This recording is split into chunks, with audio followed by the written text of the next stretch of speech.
नमस्कार साथियों, SLT tech and YouTube channel पर आपका स्वागत है। साथियों, आज के इस वीडियो में हम अलंकार का तीसरा पार्ट पढ़ने जा रहे हैं। इस पार्ट में हम व्यतिरेक, संदेह, अर्थांतर न्यास और दीपक अलंकार के लक्षण और उदाहरणों को बड़े ही आसान ट्रिक के साथ में पढ़ेंगे। तो आप इस सेशन में अंत तक बने रहें और इस सेशन का लिंक अपने अन्य साथियों को भी शेयर करें जो भी REET 2021 TGT, PGT, NET, SLET और अन्य संस्कृत प्रतियोगी परीक्षाओं की तैयारी कर रहे हैं। उनके लिए यह वीडियो बड़ा ही महत्वपूर्ण है, इसलिए उनको भी ये वीडियो है वो शेयर कीजिए। साथियों, इस पूरे सेशन में आप अंत तक बने रह कर के इन अलंकारों को बड़े ही आसान तरीके से सीख सकते हैं। अंत में इस वीडियो को लाइक करें और यदि साथियों आप चैनल पर पहली बार आए हैं या अभी तक आपने हमारे इस YouTube चैनल को सब्सक्राइब नहीं किया है तो इस चैनल को सब्सक्राइब करें, नोटिफिकेशन बेल के ऑल बटन को प्रेस कर लें ताकि हर वीडियो की सूचना आपको मिलती रहे।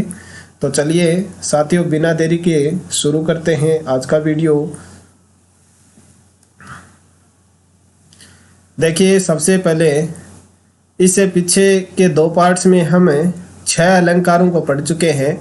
यदि आपने वो वीडियो नहीं देखे हैं तो उनका लिंक आई बटन और वीडियो के डिस्क्रिप्शन में मिल जाएगा, वहाँ से आप उन वीडियो को देख सकते हैं। आज के इस वीडियो में हम 7वें अलंकार के रूप में सबसे पहले पढ़ेंगे व्यतिरेक अलंकार। यहाँ व्यतिरेक अलंकार है, उसका लक्षण दिया हुआ है। व्यतिरेको विशेषश्चेद उपमानोपमेयो, अर्थात जहाँ पर उपमान का उपमेय से या उपमेय का उपमान से विशेष वर्णन किया जाए तो वहाँ व्यतिरेक अलंकार होता है। यानी यहाँ एक दूसरे का विशेष वर्णन किया जाए, चाहे तो उपमान का उपमेय से या उपमेय का उपमान से। आप इसको इस उदाहरण के माध्यम से समझें। यह अभिज्ञान शाकुंतलम का एक बड़ा ही इम्पोर्टेंट श्लोक यहाँ लिया गया है। यास्येत्यद्य शकुन्तले हृदयं संस्पृष्टमुत्कण्ठया कंठस्तंभित बाष्पवृत्ति कलुषे चिंता जडं दर्शनम् वैक्लव्यं मम तावदीदृशमिदं स्नेहादरण्योकसे पीडन्ते ग्रहिणे कथं नूतनया विश्लेष दुःखेन वे। तो यहाँ देखिए, इस श्लोक में जब शकुंतला की विदाई होती है उस समय उस पुत्री वियोग में वनवासी जो लोग हैं उनके दुख का गृहस्थी लोगों के दुख को विशिष्ट बताया गया है। यानी जिस समय शकुंतला की विदाई हो रही थी उस समय जो वनवासी लोगों का दुख था, उस दुख के बजाय जो गृहस्थी लोगों का दुख होता है उसको विशिष्ट बताया गया है।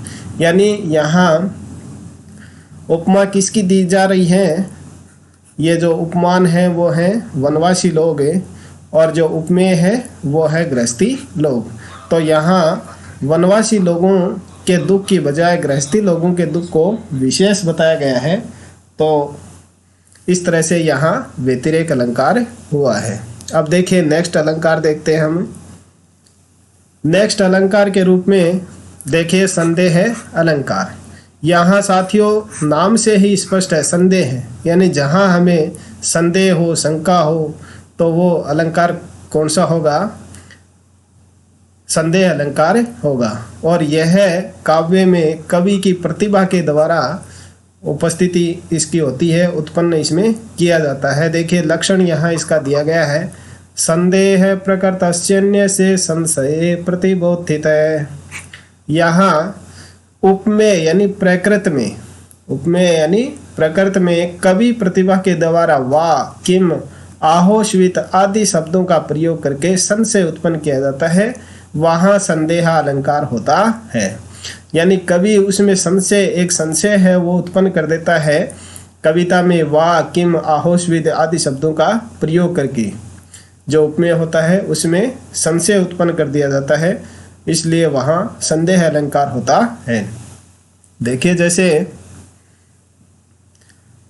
किम तावत सरसी सरोज मेतादरात आहोश्विद मुखम आभासते तरुण्या। ये एक उदाहरण यहाँ दिया गया है इस अलंकार का, यानी इसमें बताया गया है कि वह सरोवर में कमल है या तरुणी का मुख है। तो यहाँ संदेह उत्पन्न कर दिया गया ना, सरसी यानी तालाब में, सरोजम यानी कमल है, यानी ये जो तालाब में कमल खिल रहा है वो कमल है या इस तरुणी का कोई मुख है वो चमक रहा है। तो यहाँ देखिए आहोश्वित इस शब्द का प्रयोग कर दिया गया, तो यहाँ ये संदेह हो गया, यानी कमल में संदेह हो गया कि वो वास्तव में कमल है या फिर तरुणी का मुख है।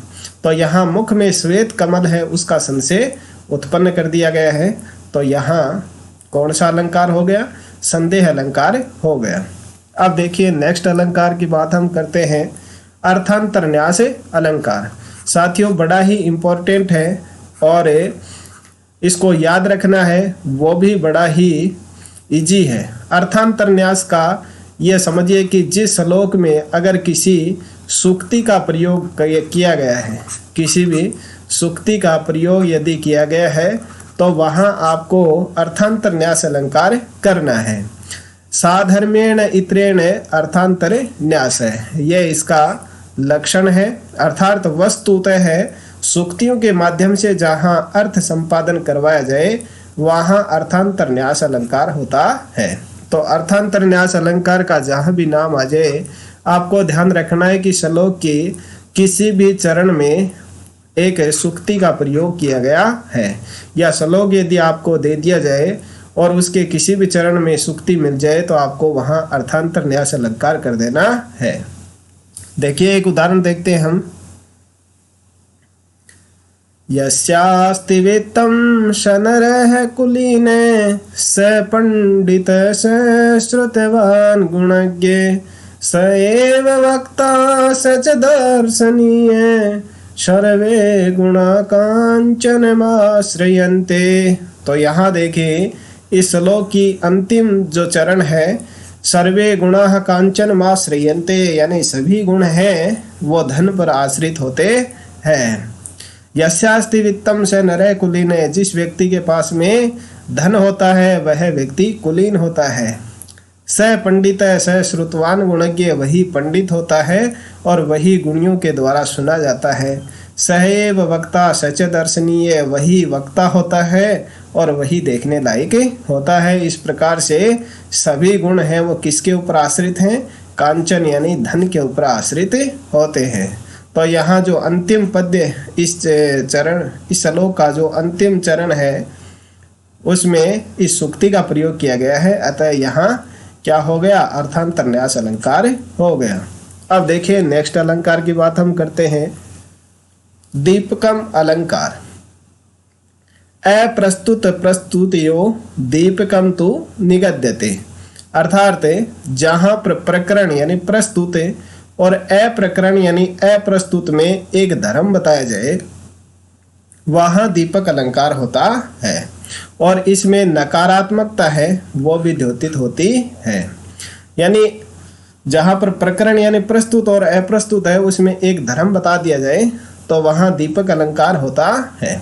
इस अलंकार को आप उदाहरण के माध्यम से और अच्छी तरीके से समझ सकेंगे। तो देखिए उदाहरण हम देखते हैं।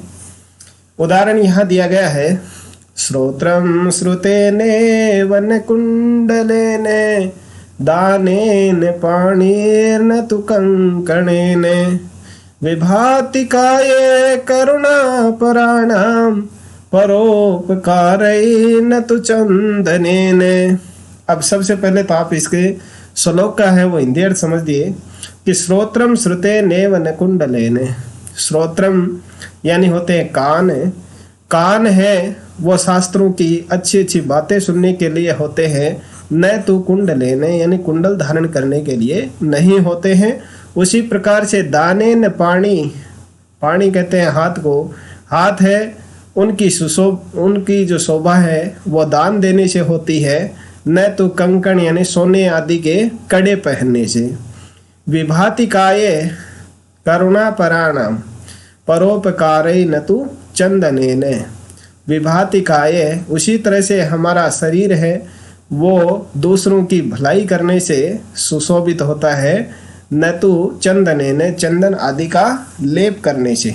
यानी जो गरीब लोग होते हैं उनकी भलाई करने के लिए यदि हम हमारे शरीर को काम में लेते हैं तो हमारे इस शरीर की शोभा बढ़ती है, चंदन आदि का लेप करने से नहीं। तो यहाँ देखिए एक तरफ नकारात्मकता बताई गई है, यानी यहाँ श्रोत्र, पाणी और काय यह प्रस्तुत हैं। इनमें नकारात्मकता रूपी जो कुंडल, कंकण तथा चंदन आदि है, इनके साथ में एक धर्मता यानी श्रेष्ठता बताई गई है।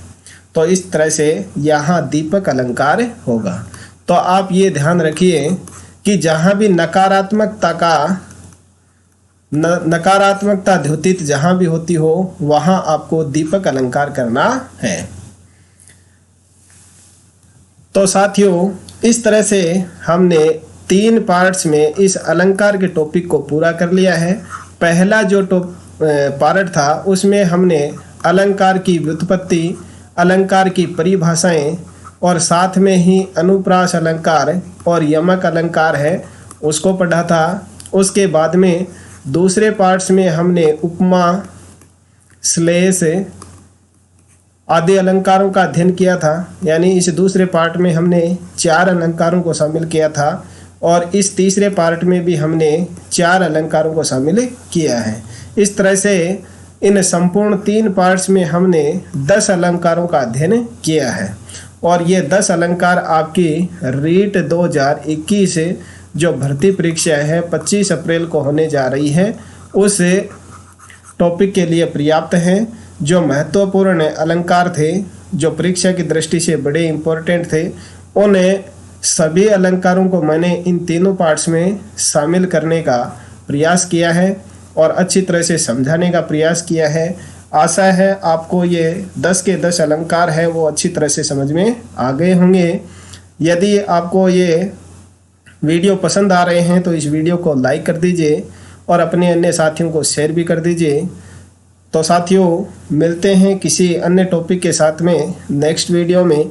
तब तक SLT tech and YouTube channel पर इसी तरह से बने रहें, देखते रहें और सीखते रहें। इस वीडियो को देखने के लिए आप सभी का धन्यवाद। Thank you.